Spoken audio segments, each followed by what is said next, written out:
ہم تو حدیث سے ہی سنت سے ہی فرض بھی وہی سے لیتے ہیں، جس کو نبی علیہ السلام فرض کہیں گے وہی فرض ہے، جس کو آپ کہیں گے کہ یہ سنت ہے، یہ نفل ہے، یہ فلاں ہے، اس کی بھی تقسیم کون کریں گے؟ محمد الرسول اللہ صلی اللہ علیہ وسلم۔ یہ تقسیم باطل ہے، یہ ذہن غلط ہے کہ قرآن کریم کے احکام فرائض میں ہیں، نبی علیہ الصلوۃ والسلام کے احکام وہ واجبات میں ہیں، سنن میں ہیں، یہ تقسیم بھی باطل ہے۔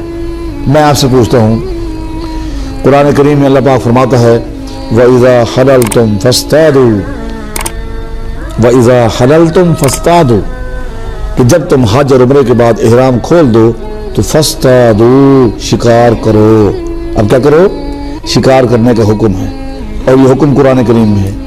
میں آپ سے پوچھتا ہوں، حج اور عمرے کے بعد شکار کرنا فرض ہے؟ کوئی ایک مولوی بتاؤ جو کہے فرض ہے؟ یہ تو قرآن کا حکم ہے۔ اگر قرآن کریم کے احکام فرض ہیں اور احادیث میں جو احکام ہیں وہ سنتیں ہیں، کرو نہ کرو، تو آپ بتائیں، آپ کیا کہیں گے؟ آپ کہیں گے فرض ہے؟ نہیں، فرض نہیں ہے۔ کیوں نہیں ہے فرض؟ نبی علیہ الصلوۃ والسلام نے اختیار دی ہے، بات وہی آ جائے گی۔ قرآن کا ہر حکم، حدیث کا ہر حکم فرض ہے، جس کی فرضیت کی وضاحت محمد رسول اللہ فرمائیں گے، وگرنہ تطوعات میں ہیں جن کے تطوع ہونے کا ذکر نبی اسلام فرمائیں گے، بس۔